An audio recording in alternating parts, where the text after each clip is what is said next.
This is vk3sl. Welcome to our afternoon missions. And just arrived home a short time ago, so not entirely sorted yet. So we'll play some more of the Bach Triple Concerto BWV 1064.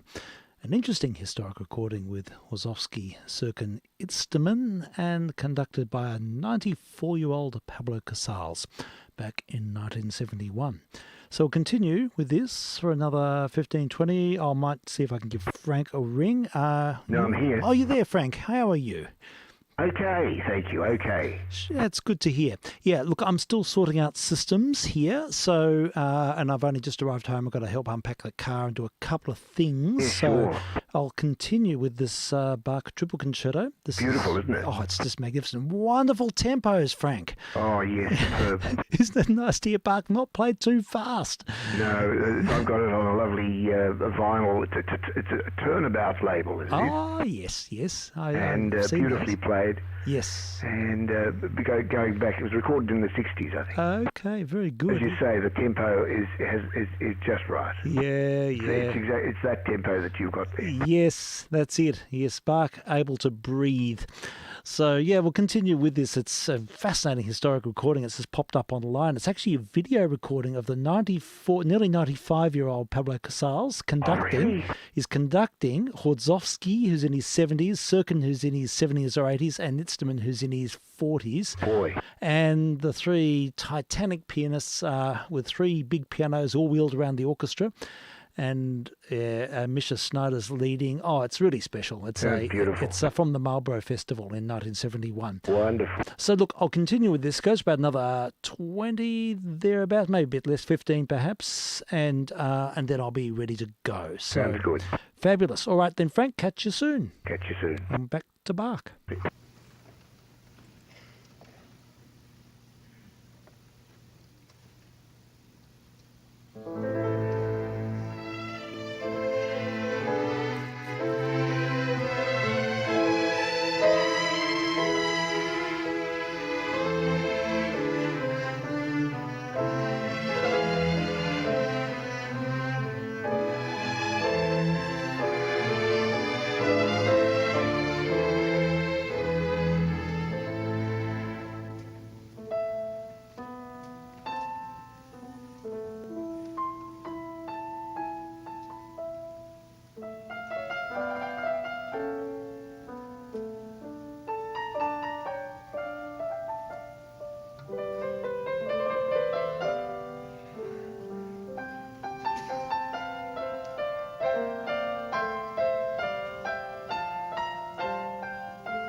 Well, folks, there we have it. That was the Bach Triple Concerto BWV 1064. Zofsky, Sirkin, Itzterman, and conducted by Pablo Casals back Doesn't in get much better than 1971. that. Oh, I love it. Yeah, I love the way that Bach's music sort of has its own momentum. It's sort of... just so fresh and Yes. that's really happy, isn't it? It is happy. It's life-affirming. It's got its own wondrous way of just... Oh, I don't know. It just rolls along and No one else gathers does it, do they? inspiration. No, it's Bach's magic. And yeah, it was a real find. It's great to hear this. Yeah, go on. Yeah. I've just got to leave the mic for a while because Kathy's just come in. Oh, sure. No worries at all. She's Yeah. from shopping. No, it's all good. I'll put be on a back in a few 20s. minutes. I'll put on a 20s hit. We can do that. Sounds good. Okay, cheers.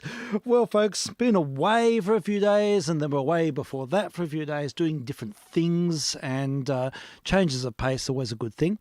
So, yeah, I've been enjoying just having a little bit of R&R. Now, what I'll do is play a 20s hit. That's what we do in our test missions, is to find something from that decade. Lots of 20s hits in the collection here. In fact, there's a wall of them. 78s from that early syncopated jazz age. It's sort of an era that's always intrigued me, so I've always happy to find something. I pulled a random record off the shelf, and it happens to be a recording of the Six Jumping Jacks. That's a group led by Harry Reeser, a banjo player. The guy who sings on this is a fellow called Tom Stacks. He was the drummer in the band. Sadly, he died tragically in a fire trying to rescue his drum kit at the Coconut Grove a few years later. But wonderful. Well, I won't say wonderful. He's sort of characterful singing, and they sort of inhabited that comedic style in the 20s. That sort of, the early days of jazz was as much about vaudeville. So yeah, you get a real sense of this, but it's alive, it's syncopated, it's joyous, and I reckon we'll need to hear this record if it turns on. See, things systems haven't been activated here for a while. There we go. We've initiated the turntable. I've got the noise reduction in place. Let's have a listen.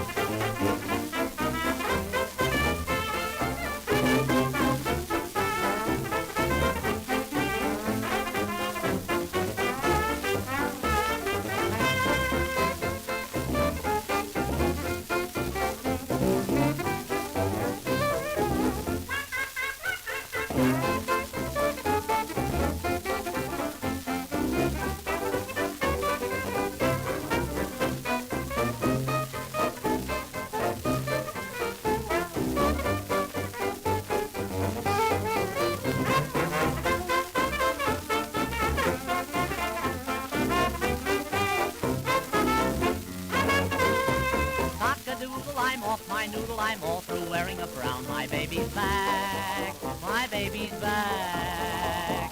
Cock-a-doodle, I'm off my noodle, and soon my arms will be round. My baby's back, my baby's back. Oh, how I missed her, while she was far away. I long to kiss her, more and more every day.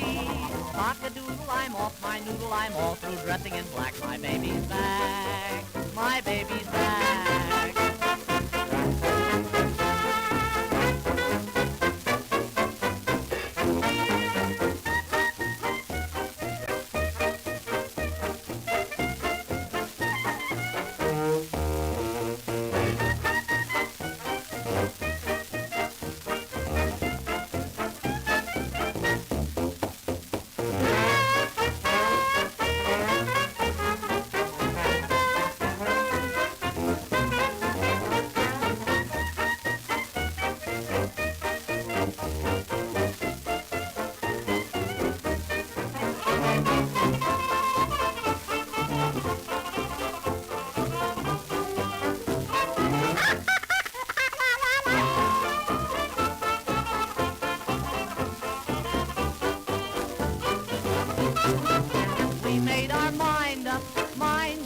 We were all through before, but now we'll wind up, loving her more and more.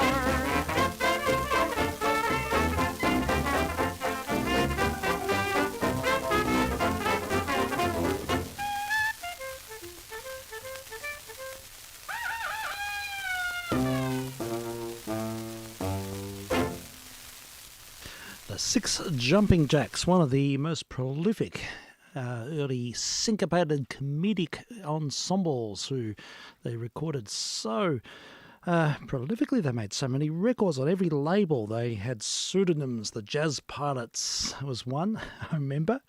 And yeah, they were a well-oiled outfit, personifying the generation. And we're testing here on 160 and also on UHF. I'm vk3sl.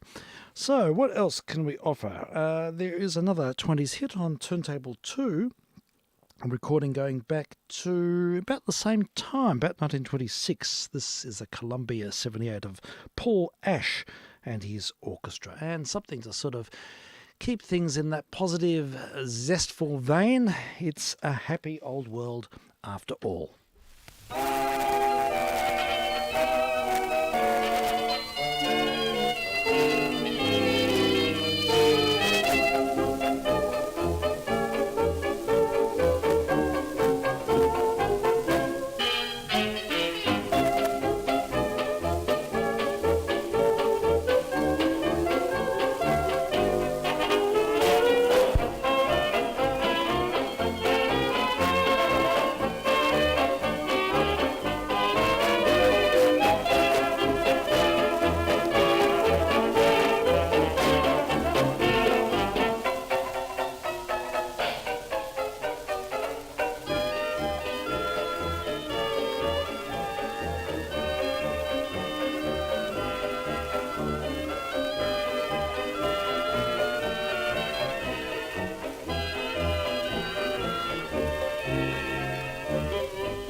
It's a happy old world after all. I'm smiling, you're smiling, they're smiling too, for we've all heard the bluebirds call. Our troubles, like bubbles, will blow away. Don't sorrow tomorrow, smile like today.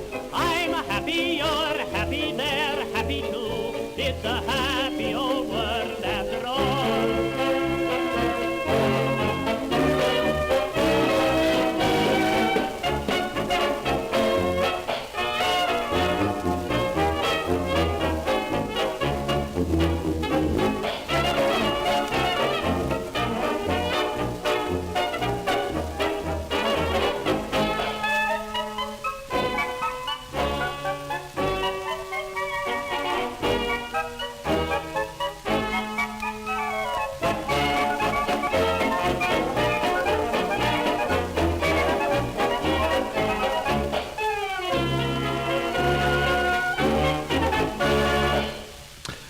Record to brighten the spirits back in 1926. Paul Ash and his orchestra. Well, very happy then, weren't they? Yeah, they were really, reeling back then. So 4 years later. Yes, no, absolutely the case. 4 years later, it all went down the tube, and it's a very interesting era musically.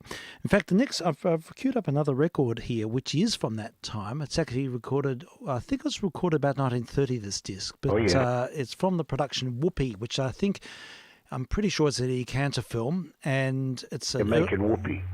It's not Making Whoopee. It's different. It's a film called Whoopee. Came out with its an Eddie Cantor film, and it's again. I think this is more a trying to bolster the spirits at that time, and it was a two-part Technicolor film. They didn't have green back then, so everything was sort of cyan. It was they look strange, but most of the two-part Technicolors are lost because they couldn't print them off very easily, and there weren't that many in the production runs. But bits of this survive. I don't think the whole film survives, but certainly the soundtrack does, and many interpretations of the songs. One of the songs is a bit of an evergreen, and you'll hear this played by jazz groups intergenerationally. I mean, it's sort of well-known jazz standard now, but this would be as close to the original as we can get on a Regal 78. So it's My Baby Just Cares for Me. Oh, yeah. Yeah, a bit of a hit, so we'll fire this one up and then we'll touch base. I'm vk3sl. I'm vk3jr.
My baby don't care for clothes. My baby just cares for me. My baby don't care for furs and laces. My baby don't care for high-toned places. My baby don't care for rings or other expensive things. She's sensible as can be. My baby don't care who knows it. My baby just cares for me.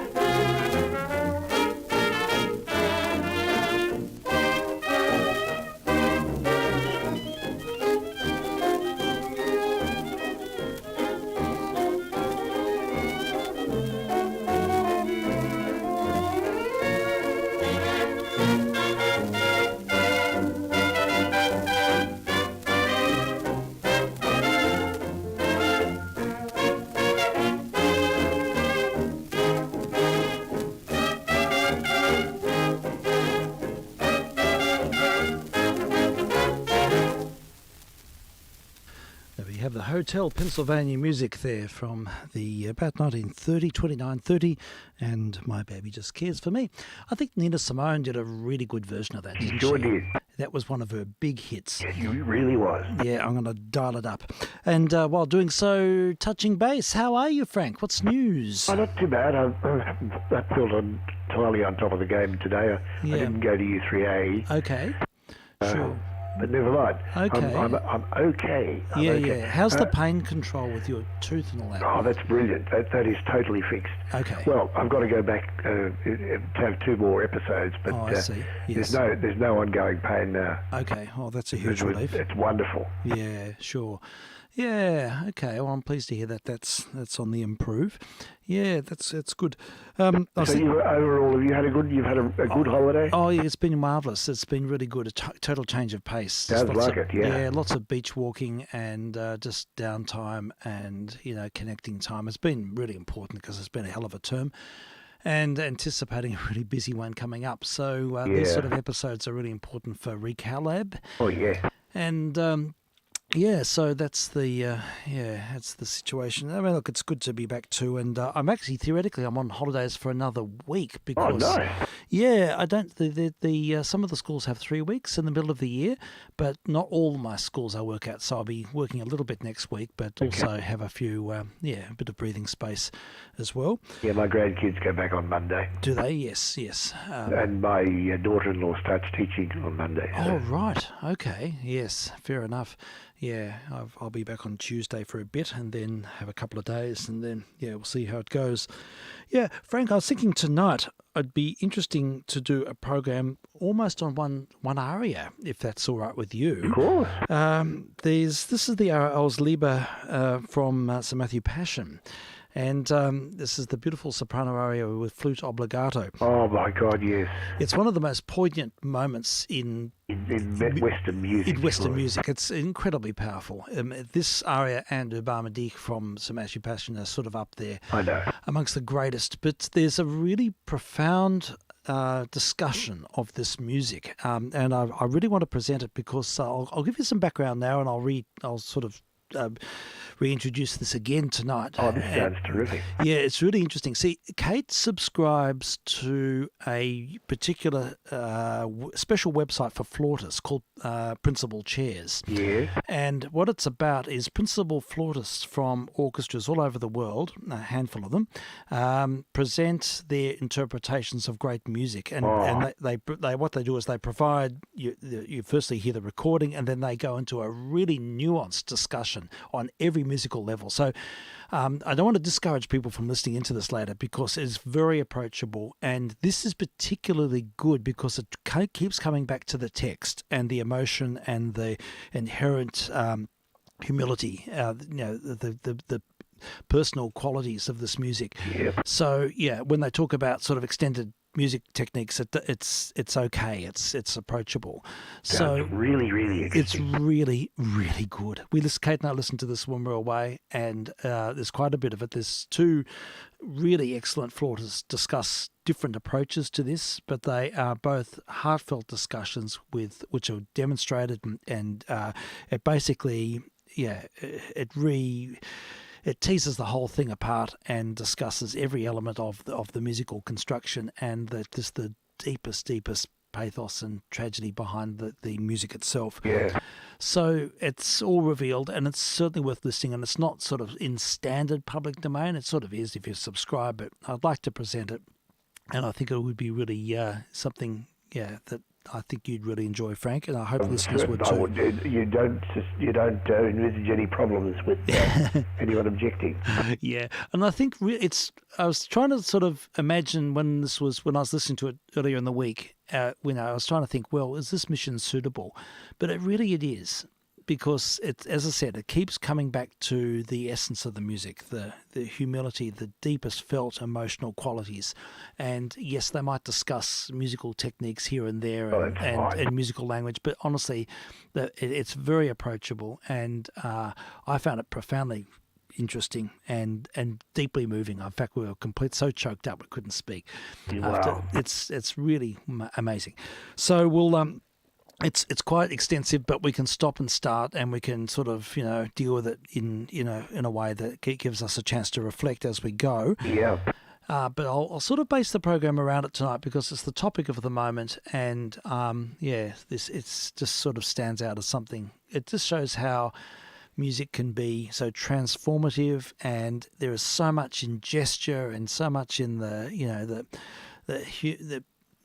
personal investment in interpreting this music, and how Bach's music just sort of has as we discovered before, has a life of its own. Really. It just does.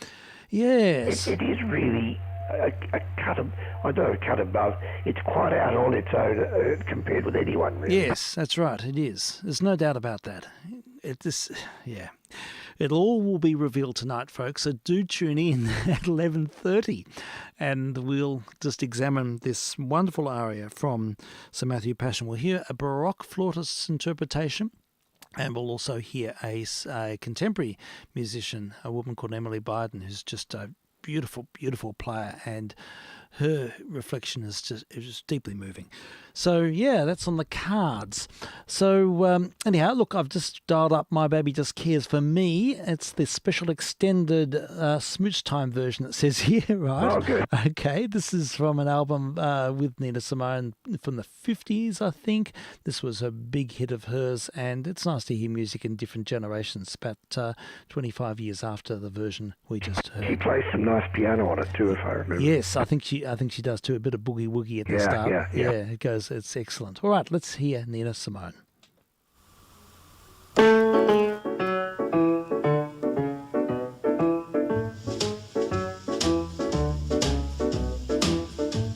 My baby don't care for shows. My baby don't care for clothes.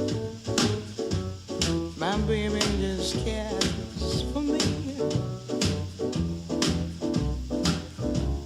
My baby don't care for cars and races. My baby don't care for high tone places. Liz Taylor is not a style,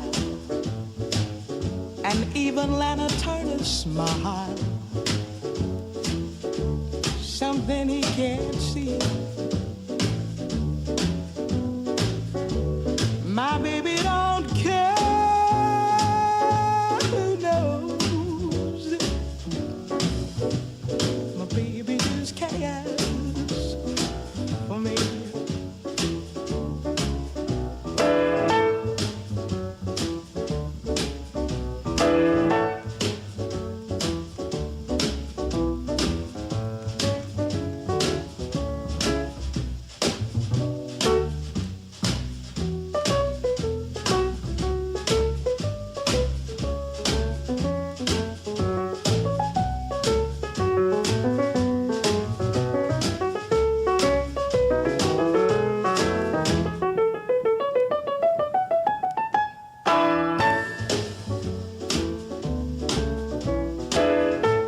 My baby don't care for shows.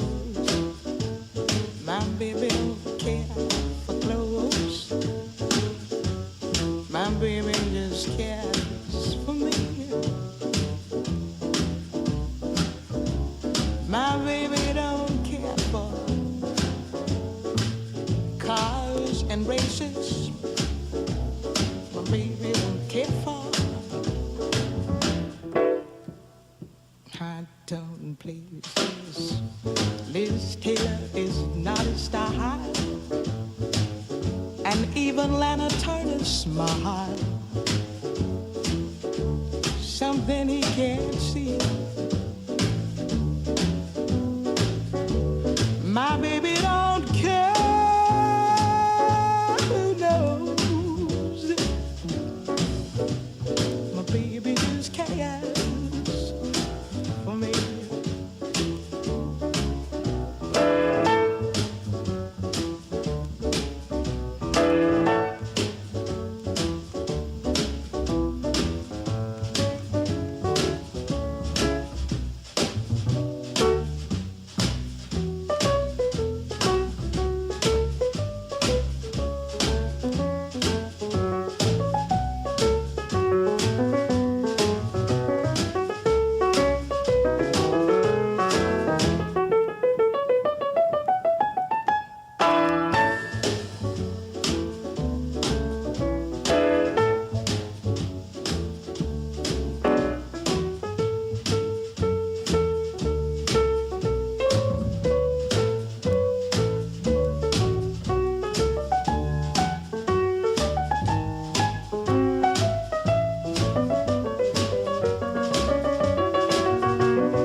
For shows, and he don't even care for clothes.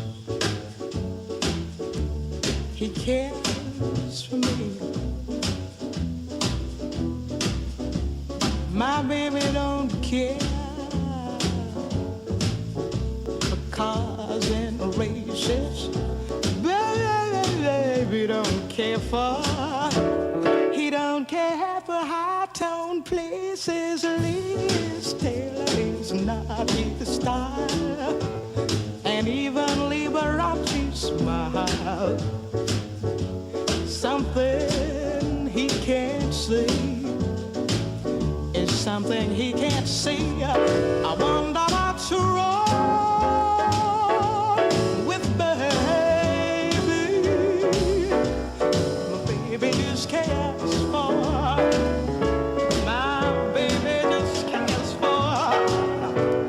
My baby just cares for me.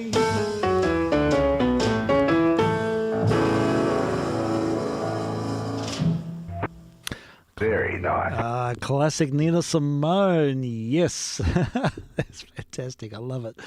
She's so fresh.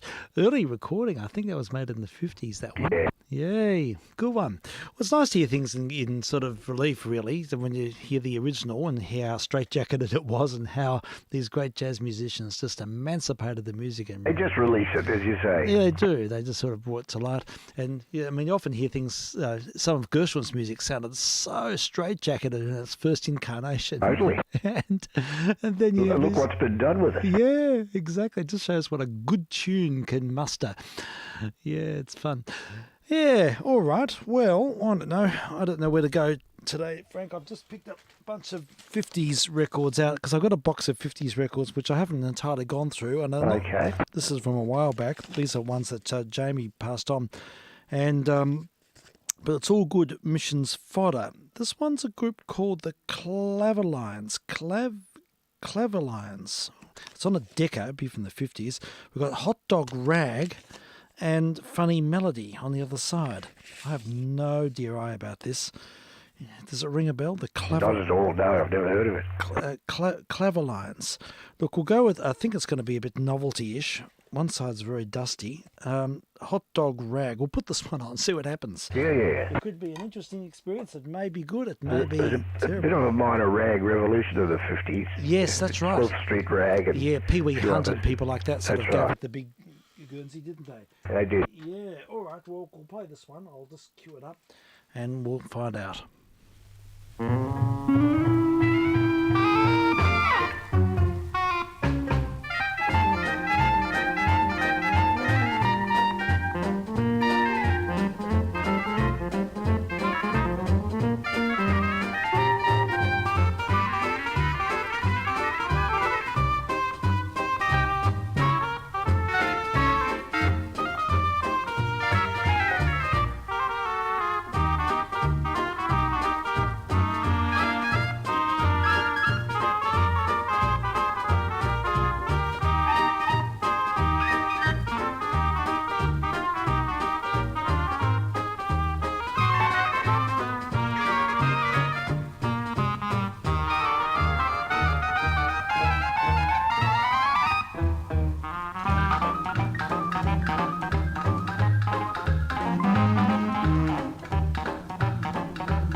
Now, the Clavelines is ringing a bell, Frank. I think it's an early form of synthesizer. And It is.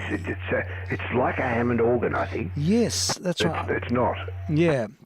I'm sure we did a program on them earlier because we looked at a whole range of these instruments, and it's sort of all coming back to me now. Yeah, it sounds quite good, doesn't it? Yeah, it does. It sounds really good. It's really clear. Here we go. The page is opened. Wikipedia reveals the claveline is an electronic analog synthesizer invented by French engineer Constant Martin in 1947 in Versailles. It says the instrument consists of a keyboard and a separate amplifier and speaker unit. The keyboard usually covered 3 octaves, had a number of switches to alter the tone of the sound produced, add vibrato, and provide other effects. The claveline used a vacuum tube oscillator to produce a buzzy waveform, almost a square wave, which could then be altered using high-pass and low-pass filtering. There we go. So we're getting a bit of information here. Selmer made them, and then they became sort of quite big, it seems. Okay. Well, I tend to forget. I'm sure we've looked at them before. It's just sort of in the back of my mind as being a topic of earlier times because we looked at a number of these instruments. I'll play the other side and see what else I can find out about the claveline. I'll just give this record's so dusty. It's an old Decca 78 from probably from the mid-50s, I'd say. But it's called the claveline, so I presume there's more than one. So, yeah, the other side is a track called Funny Melody. So, will we do that? Yeah, we will. We'll play that now and see what happens. There's vk3sl testing. And vk3sl missions.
I'm certainly getting Hammond organ vibes about this instrument. Yeah, I know, it's very interesting. It is, and apparently, well, from what I'm gauging here from a quick search on the subject, is that it's sort of like a disembodied piano accordion with just the keys of a piano accordion, sort of narrow profile keys and the buttons, but without the squeeze box.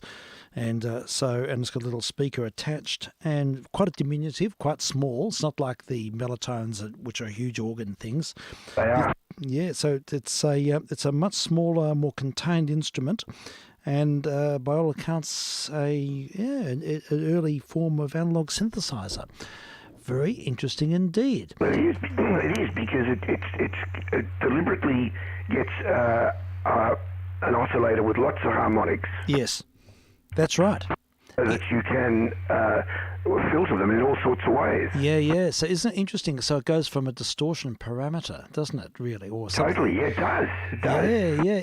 It's fascinating, isn't it? Rather than the pure sine wave, which you try and sort of rupture, it's coming from the other angle, perhaps. Yes, well, that's the original analog synthesis. I mean, that's what Bob Moog did. Yes.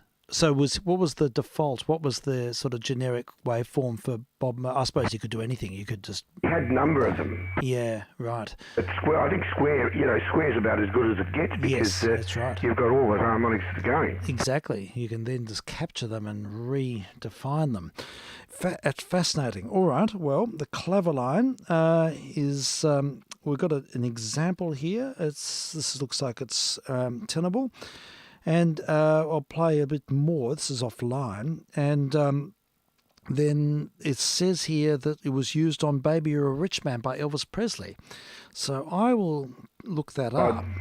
Baby You're a Rich Man's by the Beatles. Oh, so by the Beatles. Oh, well, I can't probably play that. Yeah, if I play that, I'll get a slap. Oh, what a pity. Oh, that's a shame. It could be on Suspicions and on the Shondells. I Think You're Alone Now as well. And the Brenton Woods just give me a little sign. People are sort of coming up with examples in the popular. Oh, look, I'll just do a little bit more reading about it, and I'll play this first. Someone's gone to the trouble of resurrecting one of these machines, restoring it, and playing a Claverline sort of potpourri of examples. So excellent. This could be good. So we'll see what it's about 6 minutes.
Oh, I was looking for more. I thought they're going to keep going. I think that sounded a little bit Telstar at the end. What? Yeah, I've been reading about these clever lines. There's not many examples in English. They must have been quite popular in Germany and in Dutchland. Yeah. It seems. But, yeah, and a few people use them. There's a guy called Del Shannon. Oh, yes, I know, yes. Yeah, who did a... He's saying Runaway. Yeah, Runaway. And apparently that's got a sort of definitive Claverline solo in it. It has. So we can give it a Guernsey. Yeah, no, you'll know. It's Yeah, I think it's a big sort of, high sort of... played a little bit of it. Yeah, we'll play a bit. We'll hear a little bit of Del Shannon, Runaway from 1961. Let's hear it all. But, I mean, that went on that recording, they played a little bit of Runaway. Yes, they did actually, didn't they? Yes. I just sampled a tiny bit of the Del Shannon version here, but we can hear it. Baby, You're a Rich Man, though.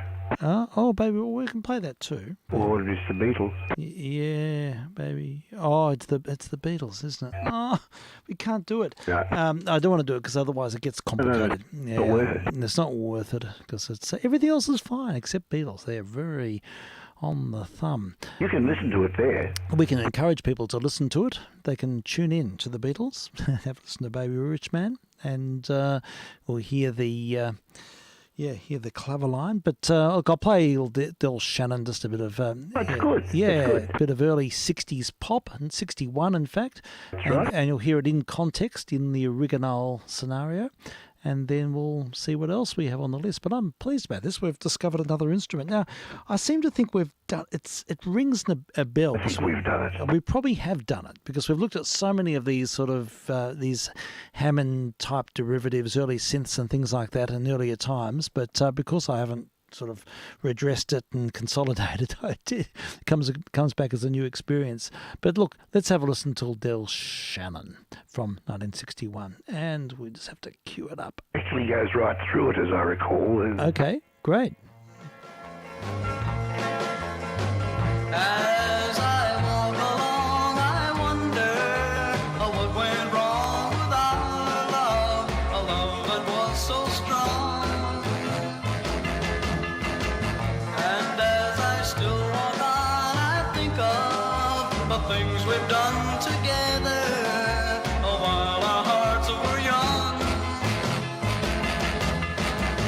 I'm a walking in the rain, tears are falling and I feel a pain, wishing you were here by me to end this misery. And I wonder, I wonder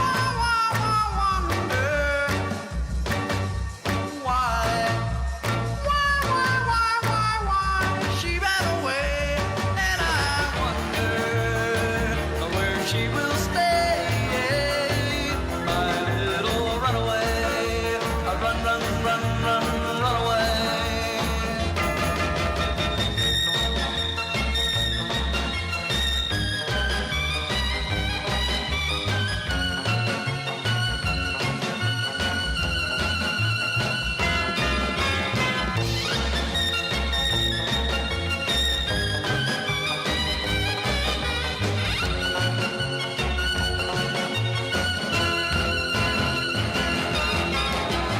I'm a walking in the rain, tears are falling and I feel a pain, wishing you were here by me to end this misery. And I wonder, I wonder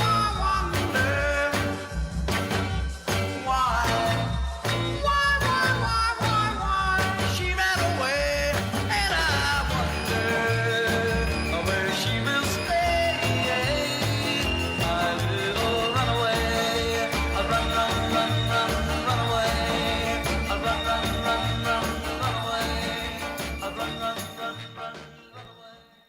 That was Del Shannon back in 1961. Well, his life wasn't that happy. I've just done a quick biographical check, and he Do you topped... have something to do with criminals? And, Yeah, I think there's a story there, and he's topped himself in the end. yeah. Very sad. Okay, well, that's all a bit subdued. Okay, but I think he got mixed up with criminal elements. I see. Oh, that's Well, yeah, and he's long story. Yes, indeed. Oh, well, that's all a bit sad. He sounds so fresh there on Runaway back in 1961. I did enjoy the Cleverline solo in that too. Yeah. Anyhow, we've discovered a new instrument, and an instrument we may have discovered before, but that's okay. We can, keep it in our midst, and I'll listen out for other tracks. If any listeners have any fave Cleverline tracks or know anything else, I can't find anything sort of definitively biographical. Well, not biographical. No sort of example in English. There's quite a few in German and Dutch, but nothing else in English I could find. But there's probably other things out there for if you look deeper. I just found another record here, Frank. I know this was a hit back in the 90s, but I didn't realise that Istanbul, Not Constantinople, was actually a Four Lads track. Yeah, back in the early 50s. In the 50s. Now, I've got that here. Oh, it's good. I like it. It's a great track, isn't it? Because it's a great track. Good words. Yeah, I've got that version from They May Be Giants in my mind from I think it was from the late 80s or 90s. Yeah, that's good too. That's a good version as well. This is the original. The original. So we can play this on a Philips 78, and it's under the direction of Norman Layden, the Four Lads, with orchestra. So, yeah, let's have a look. It's a great song. It's got a lot of verve. And, Bit of Middle East flavour. It certainly does.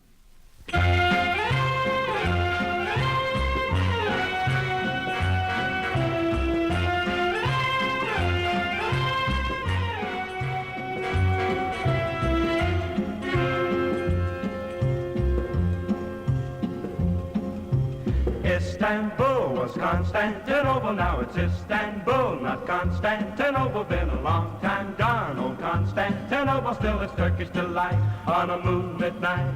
Every gal in Constantinople lives in Istanbul, not Constantinople. So if you've a date in Constantinople, she'll be waiting in Istanbul. Even old New York was once New Amsterdam. Why they changed it, I can't say. People just liked it better that way. Take me back to Constantinople. No, you can't go back to Constantinople. Now it's Istanbul, not Constantinople. Why did Constantinople get the works? That's nobody's business but the Turks.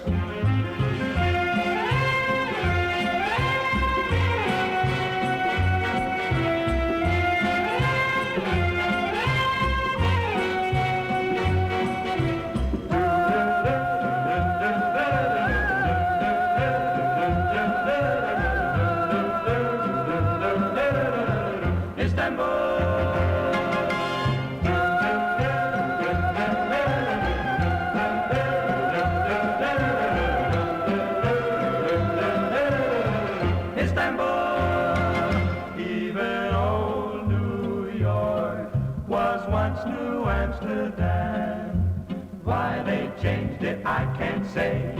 People just liked it better that way. Take me back to Constantinople. No, you can't go back to Constantinople. Now it's Istanbul, not Constantinople. Why did Constantinople get the works? That's nobody's business but the Turks. Istanbul. Major 7th. Oh, there we go. Beautiful. There they have A record to finish on. It is. There we go. Yes, I quite enjoyed that, Frank. That was great. Yeah, the Four Lads. They were evidently doing good things in the 50s. They did a lot of good. They were on a lot of hits. Yeah. Backing people, and they had hits of their own like that. Yeah, terrific. Oh, that's good. So that's the original of that song. See, I'm only aware of the revamp. I have got the revamp queued up because I like that version. You hadn't heard that one? Well, I hadn't heard the original, no. Oh, no, I think it's better. Yeah, I think it is too, but I will, for the sake of completeness and, the offset. Oh, yes. For the sake of providing things in juxtaposed relation, we can play the They Might Be Giants version, perhaps. We can do it, yeah. And here it is, lined up, ready to go, and then we'll see where this leads.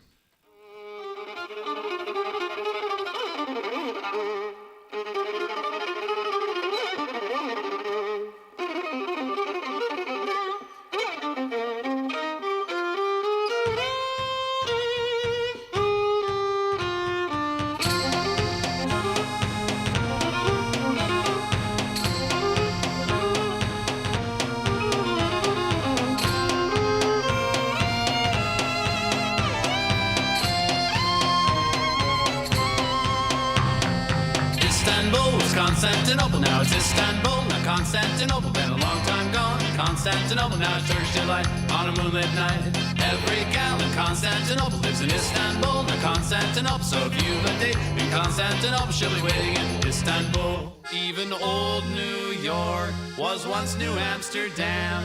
Why they changed it, I can't say. People just liked it better that way. So take me back to Constantinople. No, you can't go back to Constantinople. Been a long time gone. Constantinople, why did Constantinople get the works? That's nobody's business but the Turks.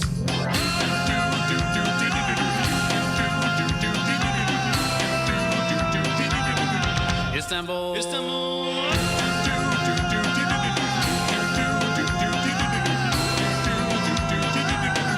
Istanbul, Istanbul, even old New York was once New Amsterdam. Why they changed it, I can't say. People just liked it better that way. Istanbul was Constantinople, now it's Istanbul. Now Constantinople, been a long time gone. Now Constantinople, why did Constantinople get the works? That's nobody's business but the Turks.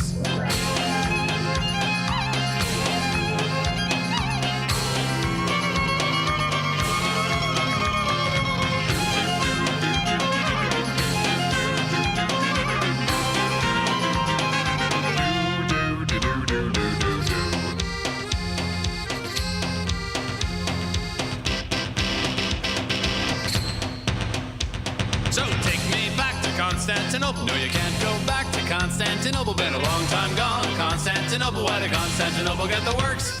That's nobody's business but the Turks.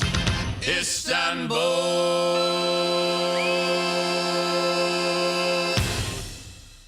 That was the band They May Be Giants. That's pretty good. Yeah, pretty upbeat there. I like the gypsy violinist there. Oh, yeah. That was lovely. Yeah. Nothing to do with the rest of it. Yeah, no, exactly. No connection.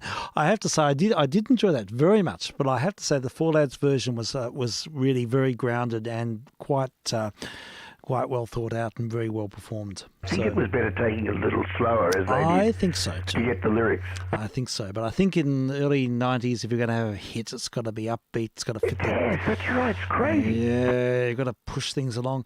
Yeah, I know. There's one other track that They May Be Giants did that is one of my favourite 80s hits.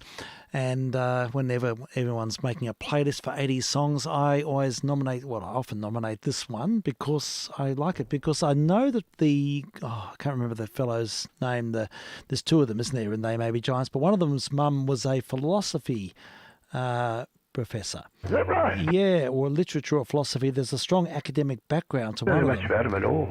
Yeah, well, I think they're now a children's band. I think they're still going. They've been doing kid stuff. Okay. But I like this song because it is quite interesting and it's steeped in history, and it's probably the only pop song that mentions Jason and the Argonauts. All right. I think it might be.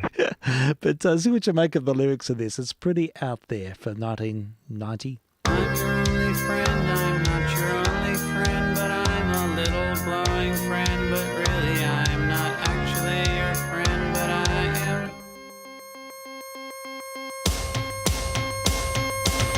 Blue canary in the outlet by the light switch, who watches over you?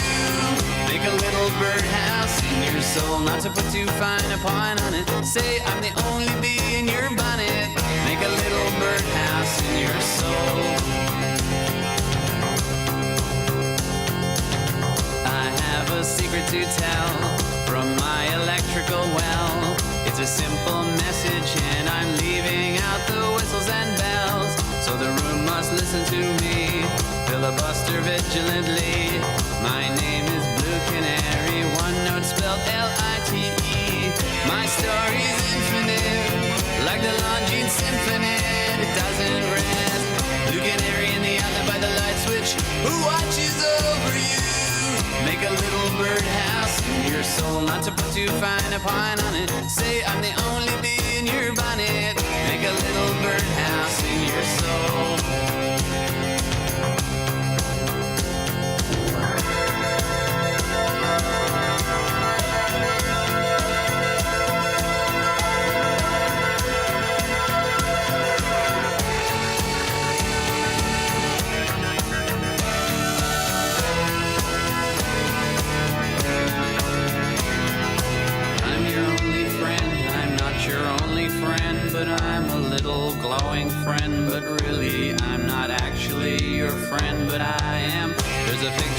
opposite me of my primitive ancestry, which stood on rocky shores and kept the beaches shipwreck-free.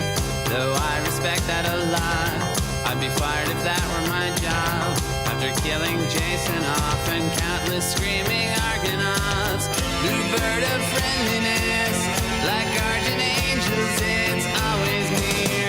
New canary in the outlet by the light switch, who watches over you?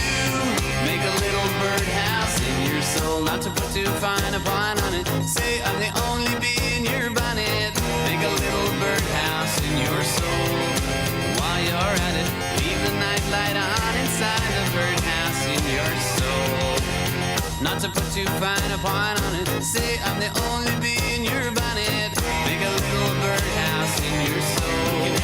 While you're at it, leave the night light on inside the birdhouse in your soul. Not to put too fine a point on it. Say I'm the only bee in your bonnet. Make a little birdhouse in your soul. While you're at it, leave the night light on inside the birdhouse in your soul. Not to put too fine a point on it. Say I'm the only bee in your bonnet. Make a little birdhouse in your soul. The ultimate nerd rock and roll from the... Well, very good. It's a clever song. It yes, is. yes, a bit about compliance and look, I won't go into it. But It's all in there. It's all in there. Yes. I want to hear it a few times, actually. Yes, I've listened to it a few times. I still Well, can't quite work it out. I missed a lot, I'm sure. No, there's a lot there, but there's actually a discussion of it here somewhere. But I'll play it another time, and we'll find out more. But there we have it. They may be giants, and they're still going strong. Good on 'em. And yeah, I think Are they Canadian? I think they are. I think you're right. I think they are Canadian. Yeah, but we've heard their big 2 hits. So not a 1-hit wonder, but a 2-hit wonder. So We're going to have to go, unfortunately. you've got to hit the scene. Okay, that's The fine. takeaways arrived. No worries, that's fine. So let's see. We'll be just a quick check-in about tonight. So we'll hear Al's Liebe tonight, and it'll be a special program, really. You bet. And it'll be a lot of pre-recorded material, but I urge people to tune in and have a listen because, it's one of the most profound pieces of music ever written. It's from Sir Matthew Passion, and it's, we'll talk about it tonight. You betcha. Yeah, thanks, Frank. We'll look forward to catching up later on. Yes, indeed, Steve. All Take right. care. Yes, you too. And speak later. Yeah, indeed. vk3sl is closing down. Okay, all good, and we'll catch you soon. And thanks, folks, for tuning in. What's the time now? I've got a watch on. At 27. Oh, it's nearly 6:30. Yeah, it's going to be time for me to wind up soon. I'll just play a couple of 78s and maybe an episode of Life with Dexter or something. Yeah. Yeah, all right. Thanks, Frank. Catch you soon. Indeed. Take care. All right. And we'll hear a Rosemary Clooney 78's the next one. Shoe Turkey Shoe is the name of the track. Another Philips 78 from the 50s. The 50s box is getting a Guernsey tonight. And we'll just cue it up.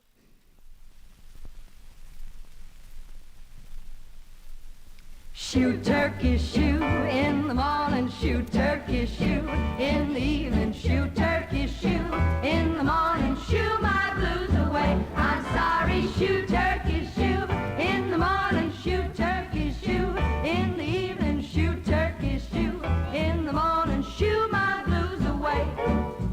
Children, Yes, ma'am. did you feed the chickens? Yes, ma'am. What you feed 'em on? Oats and corn. Did the hen lay? Yes, ma'am. How high she fly? So high, How low she fly? so low. Did you see the farmer? Yes, ma'am. What did he say? He said goodbye. Shoot turkey shoe in the morning, shoot turkey shoe in the evening, shoot turkey shoe in the morning, shoo my blues away. I'm sorry, shoot turkey shoe in the morning, shoot turkey shoe in the evening, shoot turkey shoe in the morning, shoo my blues away. Children, Yes, ma'am. are the sheep in the meadow? Yes, ma'am. Are the cows in the corn? In that corn. Is the goat round the haystack? Yes, ma'am. Go get those cows. Yes, ma'am. Go chase those goats. Yes, ma'am. If you see the farmer, Yes, ma'am. give him my love a great big kiss. Shoot turkey, shoot in the morning, shoot turkey, shoot in the evening, shoot turkey, shoot in the morning, shoot my blues away. I'm sorry, shoot turkey, shoot in the morning, shoot turkey, shoot in the evening, shoot turkey, shoot in the morning, shoot my blues away. I'm sorry, shoot turkey, shoot in the morning, shoot turkey, shoot in the evening, shoot turkey, shoot in the morning, shoot my blues away. There's Rosemary Clooney and Shoe Turkey Shoe. That's a Phillips 78 from the 50s. We're just riffing through the 50s pile today. These are test missions on 160 and on UHF and also streaming online. And I remind people that there is a YouTube channel devoted to this program. So if you go and check out on YT, and just look up my call sign, vk3sl, and there's a log of past programs and the usual thing. And there's also links to the Blogspot page where there's even more information. So you can even have a station tour if you dig deep enough. And the blog page is vk3sl.blogspot.com.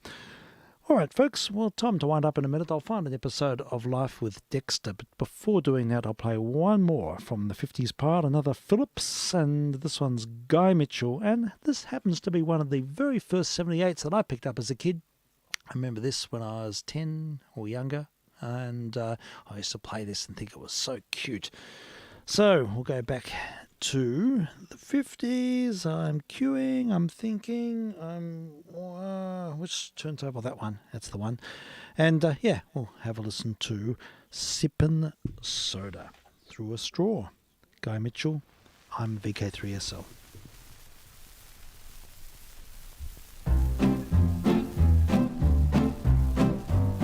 Sippin' soda, sippin' soda, a sippin' soda through a straw.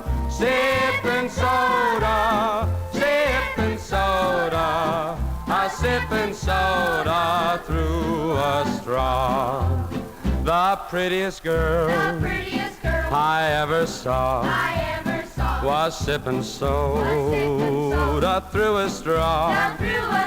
I asked her what she sat there for, just sippin' soda through a straw. She says to me, oh, can't you see, that this is all that I live for? I must admit that she looks sweet when sippin' soda through a straw. Sippin' soda, sippin' soda, a sippin' soda through a straw. Sippin' soda, sippin' soda, a sippin' soda through a straw. And when she smiled, I lost my heart. I looked around, found another straw. I wanted one thing more and more, to sip her soda through a straw. I held her hand, and she held mine. We sipped and sipped, and sipped some more.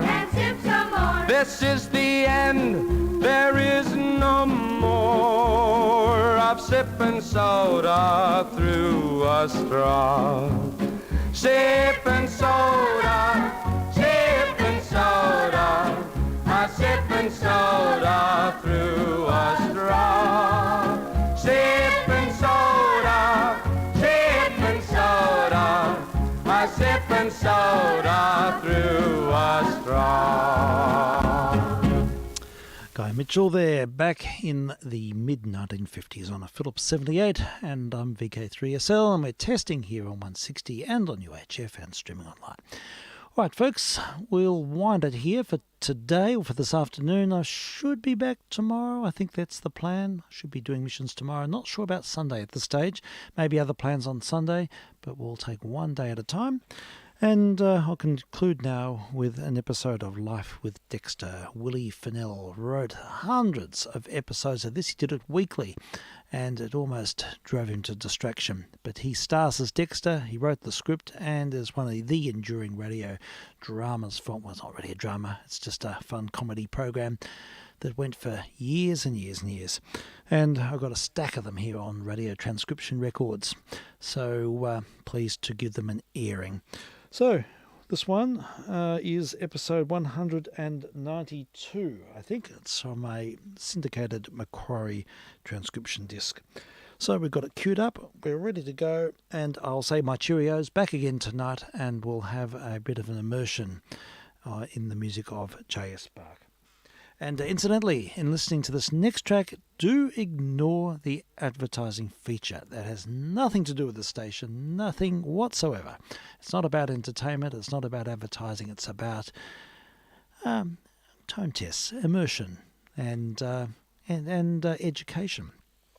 I think all will be revealed.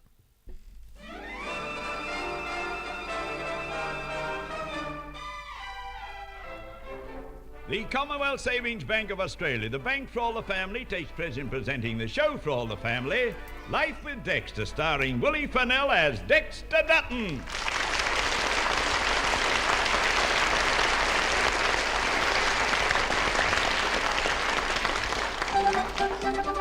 If money can buy it, saving will get it. So bank Commonwealth now. For a car or a bike or just a rainy day, Be sure to save the friendly Commonwealth way. so listen to this advice and start right today. To bank Commonwealth, save Commonwealth Bank, Commonwealth now. By the longest stretch of the imagination, one couldn't call Dexter Dutton a perfect physical specimen or a muscular athletic type. And the same goes for Dexter's neighbour, Steve Gallagher. The following situation will show you exactly what I mean. It begins on a Saturday morning during the holidays. Dexter is sprawled in a chair on the front veranda, while Ashley makes very flattering remarks for some ulterior reason. Boy, Dad, I've never noticed before what massive, mighty muscles you've got. You serious? You're talking about my arm muscles or my leg muscles? Oh, both. Well, heck, I reckon you must have muscles on your muscles. You're a beaut physical specimen, Pop. Well, Ashley, I just wish you'd tell your mother I've got a good physical shape. Only the other day she told me I was shaped like a beer bottle. Oh, Mum was only kidding. Wow. Oh, Mr. Gallagher's the only one I know with a shape like a beer bottle. Now, just look at your figure, Dad. Yeah. It goes out, and then it comes in, That's and right. then it goes out, and then it comes in. Yeah, it's perfect. Yeah, come to think of it, I guess you're right, son. And Steve Gallagher's, his goes out more, and forgets to come in again. Gee, Pop, I bet if you wanted to take part in any kind of athletic sports like running and jumping and things, you'd win about every event. Oh, I don't know about that, but I'd certainly be able to... Oh, I think I get it. I thought I was being conned into something. Huh? You're leading up to that father and son sports day again. Oh, Dad, did I say one word about the father and son sports day? No, you didn't, but it's not what you say that bothers me, it's what you don't say. Anyhow, before you try out any more of these tactics on me, the answer is no. I am not spending my hard-earned Saturday running and jumping at any sports picnic. Oh, but gee, Dad, it's a father and son day. I don't care if it's a great-grandfather and great-grandson day. You've never wanted to go any other year, so just forget about it this year. Well, almost every other year we've been away for the holidays. But this time we're home and available. You're home and available. I'm just home. Okay, I guess I didn't realize you're getting on in years and getting to be a bit too old for active sports. Well, who is too old for active sports? Okay. Who? You're talking to a man who last year at the advertising picnic, I suppose you forget that I nearly won the football match with only 1 minute left to play. Yeah, you, Pop? Yeah, well, everybody said it was the fastest run from one end of the field to the other they'd ever seen. Running like the wind I was, if you remember, brushing every other player out of my way, and then what about my wild slide over the line flat on my face? I was almost a hero. Yeah, sure, Pop, and you'd have been a real hero, too, if you'd remembered to take the ball with you.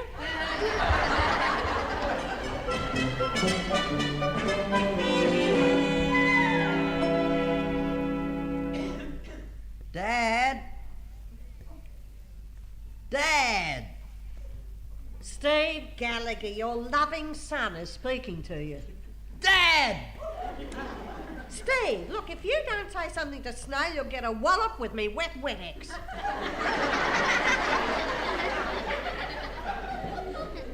Morty, I know what Snail's going to say, so I'm not leading him in to ask the question. All right, this saucepan should be heavy enough. If you haven't spoke to that boy when I count 3, you're going to cop it. 1, 2... Okay.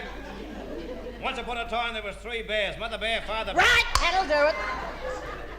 Oh, Morty, you shouldn't have done that.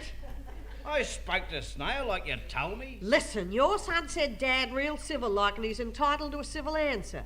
Isn't he entitled to ask his old man a simple question? Not when he's already asked it a dozen times before. I am not going to the father and son sports to make a fool of myself next Saturday. Why worry about making a fool of yourself next Saturday? You've been doing it 7 days a week all your life. Very funny. You know, I've never spoken to your mother about this, but I reckon as a baby the stork dropped you from a very great height. Now,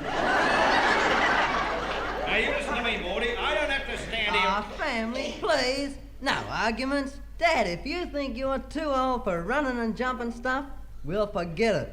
Who said anything about being too old? I just don't happen to fancy making an alec of myself at a picnic rort, that's all. As for being too old, I haven't yet reached middle age. Eh? Well, some parts of you mightn't have reached it, but your middle's gone way past middle age.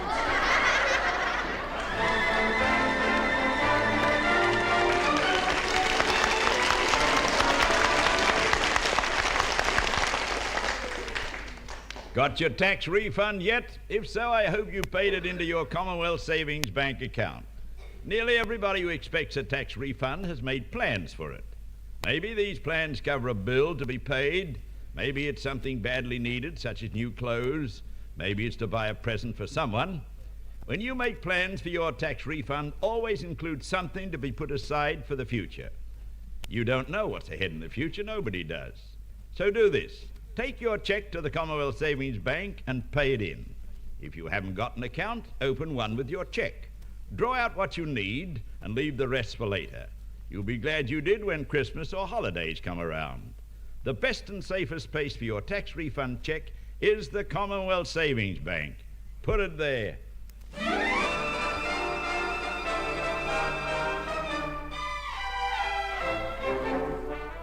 Oh, look, Snail, what are we going to do about it? That's what I'd like to know. Now listen, Ashcan, I got it all worked out.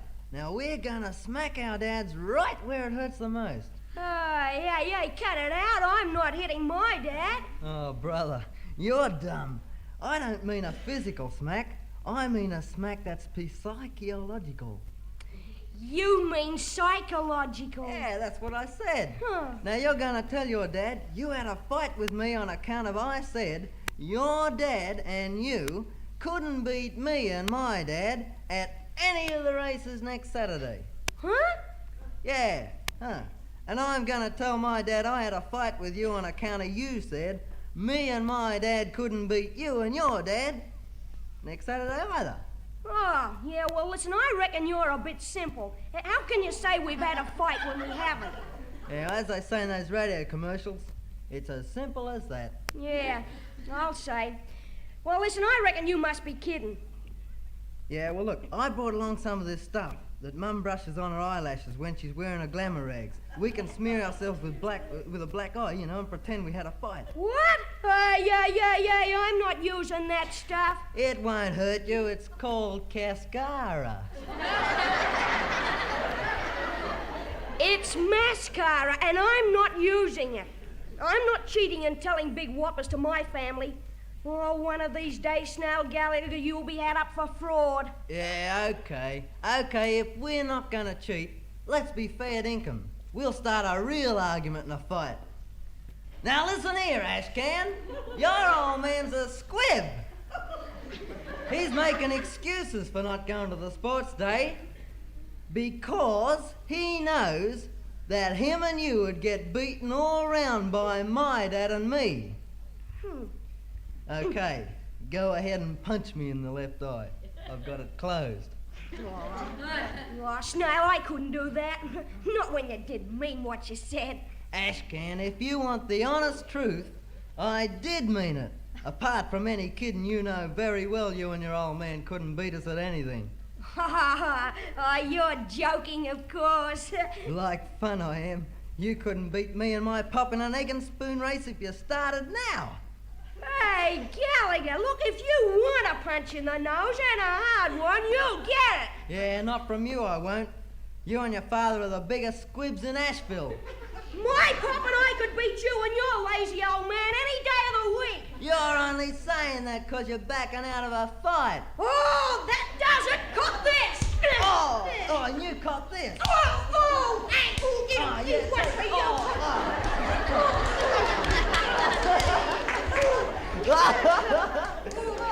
We've done it, haven't we? We've done it. Yeah. Well, we don't have to cheat now or tell any lies. Hey, oh, that's right. Yeah, look at mine. Oh, you can see it.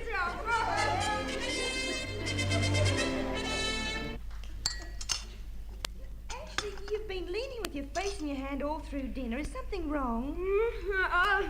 Wrong? I'm okay. Well, if you're okay, take your elbow off the table. Oh, At once. Oh, good grief. Good heavens, he's got a big bruise on the side of his face. Just how did you come by that? Yeah, well, I'd rather you didn't ask, Pop. But your father is asking, and so am I. Now, how did it happen? Well, it all started off because Snail Gallagher said something about Dad being a squib and backing out of the sports day next Saturday because he knows he wouldn't stand a chance against Snail and Mr. Gallagher. Oh, that is very funny. Yeah, I know, and I got so mad I threw a punch and the punch you threw turned out to be a boomerang. Oh, Ashley, how often have I told you to avoid fighting? But heck, Mama, I couldn't help it this time. I mean, well, Snail saying my pop's a squib about the sports day. I won't take a remark like that from anyone, even if it's true. Oh, that's done it. I'll tell you something, Ashley. How would you like us to enter for every father and son race next Saturday and beat the pants off the Gallaghers? Oh, boy, that'd be massive. Oh, now, Dexter, look, there's no need to go silly just because Jessie, a boy... please allow me to handle this. When my name is dragged through the mud, I know what to do about it. When I make up my own mind, I make it up. My son and I are going to that sports picnic, and we'll challenge the Gallaghers to tackle us in every race, even in that the piggyback race. There's no such thing as a piggyback race. The correct name is a pick-a-back race. Yeah, Mum, but everyone calls it a piggyback race. Certainly. And there's one on Saturday as the last race of the day, with each father having to piggyback his own son. Ashley, we'll win that race, and we'll win every other race, too. Those Gallaghers don't know what they're up against. I'll bet Steve's at his place right now, skiting to young Snail about his athletic ability. He couldn't run 3 yards without stopping for breath. And that's what he said, Dad, before I let him have it. Smack in the face. He said, me and my pop could beat you and your lazy old man any day of the week. Lazy old man, eh? You call me that, eh? Yeah, Ashcan's exact words. Dear, oh dear, fancy young Ashley saying that. He could have called you lazy and old without exaggerating. But calling you a man...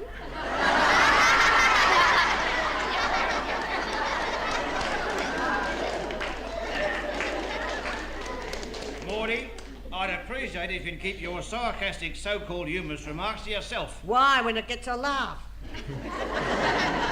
Now, Dad, if Ashcan called you a lazy old man, it means he must have heard the same thing from his father. Yeah, just what I was thinking. Now, listen, Snail, I've decided something on the spur of the moment. You and me is having a crack at them races next Saturday. Oh, boy! Which ones are we in it for? All of them. Every race in what we're eligible for as father and son. We'll show 'em. We'll beat the duds off them Duttons. Yeah. Oh, Gallagher, listen, love. If you start running, you're more likely to lose your own pants. Now, Dad, I'll tell you what races we can enter for. Now, we can enter for the 100-yard sprint, the broad jump, the high jump, and, the egg and spoon race, the sack race, and at the end of the day, we'll enter in the piggyback race. OK, son. Then you organise to put our names down for the lot. Oh, now, Steve, now, look, put your head in. Look, there's no need to go silly just because of a fight between a couple of kids. Morty, Yep. please allow me to handle this. When my name is dragged through the mud, I know what to do about it. When I make up my own mind, I make it up.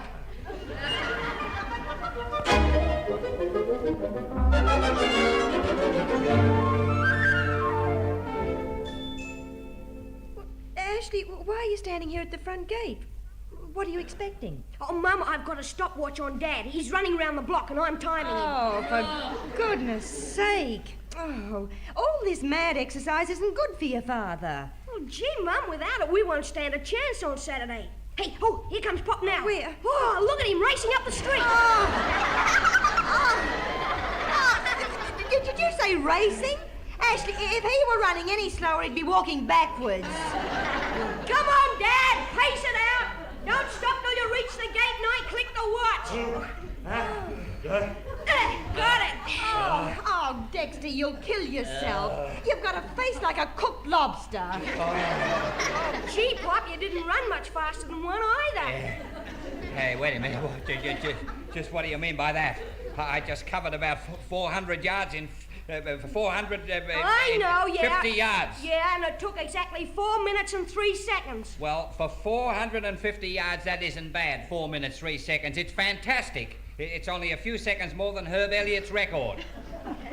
Oh, Dad, Herb Elliott runs a mile in that time. You've run a quarter of a mile. Well, all right. A few more trial runs and I'll get the quarter mile down to 4 minutes dead, and after that I've got a chance of equaling Elliott's record. I've only got to increase my speed to 4 times faster. Oh, yay.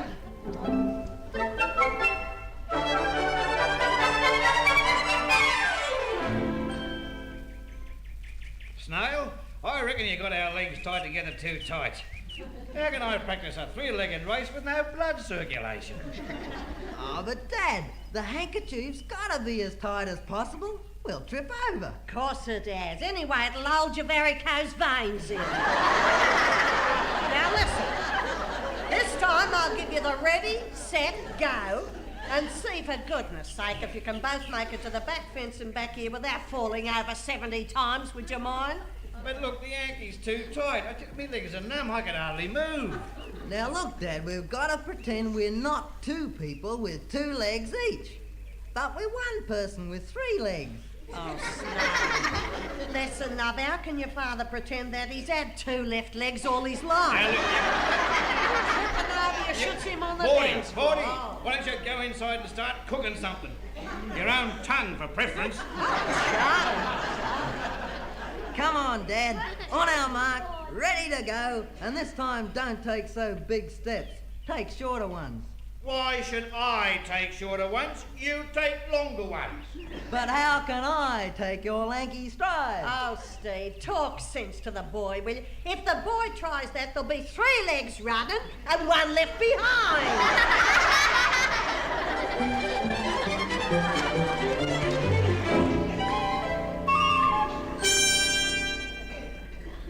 Dad, that's why it's called the high jump, because you're supposed to jump high. I know that, but there's a difference between high and ridiculous. The last position you had that stick in was very high.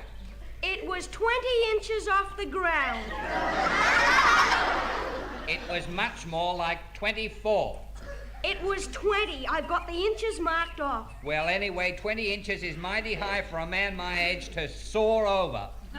Heck, a while ago you saw me jump 4'3".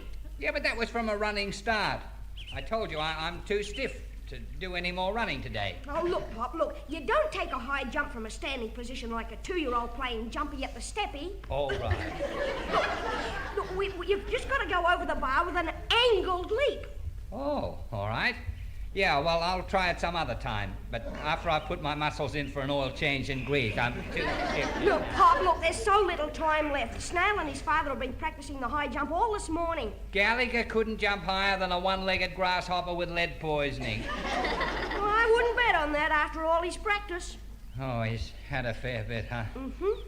Well, all right, I suppose you've given me incentive. Put that stick up one notch higher and I'll show you what high jumping really is.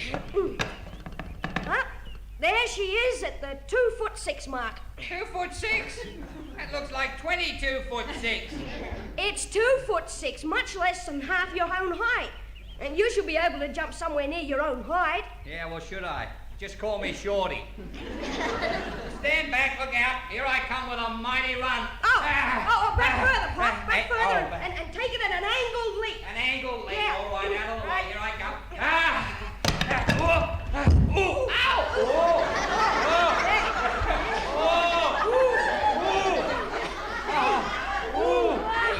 Daddy, all right? Oh, I don't know. Ashley, oh dear. Oh dear. That was very high. I guess I'm okay. Tell me, son, how was I? Did I take it with an angled leap? Yeah, and then landed in a mangled heap.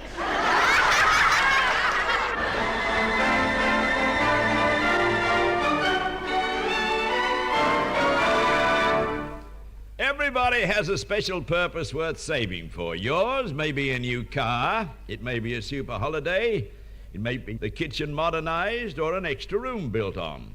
It may even be a new home, or a TV set, or education for the children, or something entirely different, but something well worth saving for. Whatever it is, you can open a special account for it in the Commonwealth Savings Bank. You may have an account already, but it makes no difference. You can still open a special Commonwealth Savings Bank account for your own special purpose. Your passbook will be headed with your name and the special purpose you're saving for. John Smith, car account. Ann Jones, house account, something like that. So remember this, if you have a special purpose worth saving for, open a special account for it in the Commonwealth Savings Bank. Then every week, Bank Commonwealth.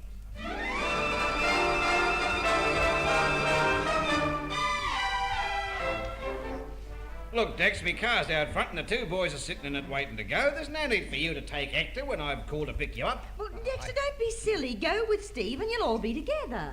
Oh, but Jesse, I just don't think it's fitting that two enemy opponents should travel to the sports picnic together. Ah, what rubbish. Maudie's here with Jess and they're going to spend the day together preparing dinner for a special celebration dinner tonight. Yeah, well, wait a minute.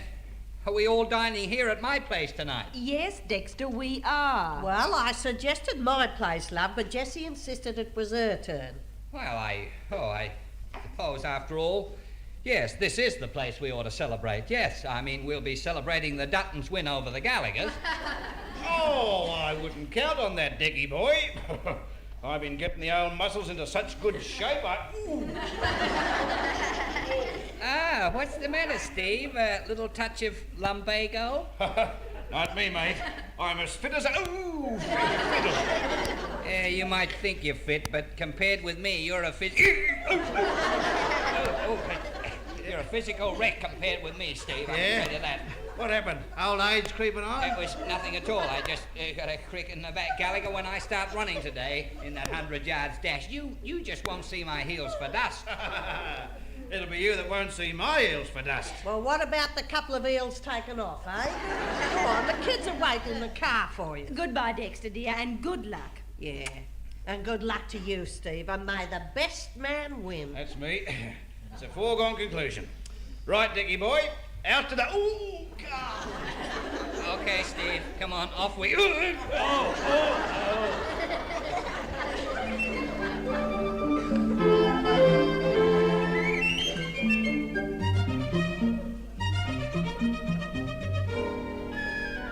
What's the time, Jessie, love? Oh, Oh, it's 5:30. Ah. The athlete should be home any minute. Oh, oh, Jessie, look, you'd have laughed this morning, love. If you could have seen Snail and me lifting Steve out of bed. Oh, no. The poor old wretch, he was so stiff, we lifted him out by both ends like a frozen slab. I did say slab, didn't I? Not slob.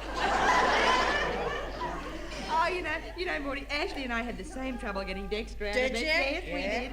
With Jodie away this weekend. Well, I didn't think we'd have enough manpower to get my husband onto his feet. Just a minute. I think I hear voices coming around the side passage. Oh, Morty, it's them. Look, I'll open the back door. I suppose we should have a torch burning for the Olympiads. Hi, Mum, we're home. Hi, Mrs. Dutton. Hi, Mum. Oh, hi. Welcome the conquering heroes. Well, how did everything go, eh? Oh, a chair. Preferably a wheelchair. Oh, Jessie, a hot bath is what I need. Oh, I'd love to have a hot bath, honey. I think I'd sink in it and drown. Oh, look, a nice hot dinner will be ready and on the table in about half an hour. I'm not sure that I can eat even. Oh, well, your muscles have to work to eat, and mine have all gone on strike. Well, come on.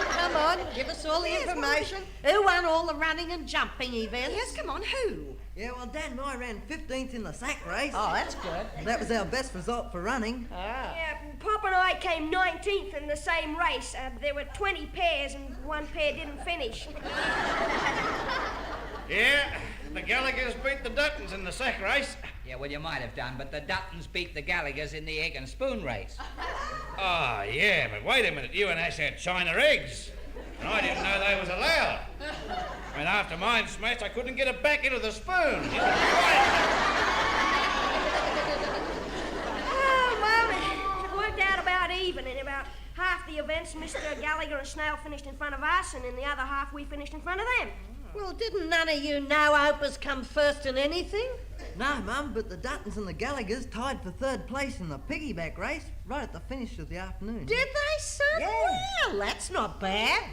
No, that's pretty good. At that time of the day, it's a wonder the two fathers had the energy to piggyback the sons. Mum, we only came 3rd because the sons had the energy to piggyback the two fathers.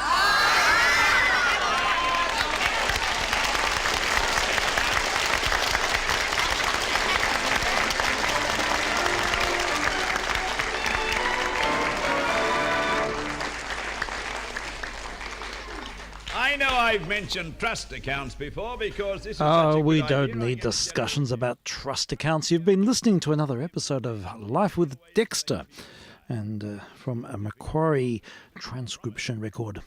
And I think this one's dated. Well, it's in Chinograph pencil. On the outside says aired in 1970, but I think the recording may actually predate that significantly.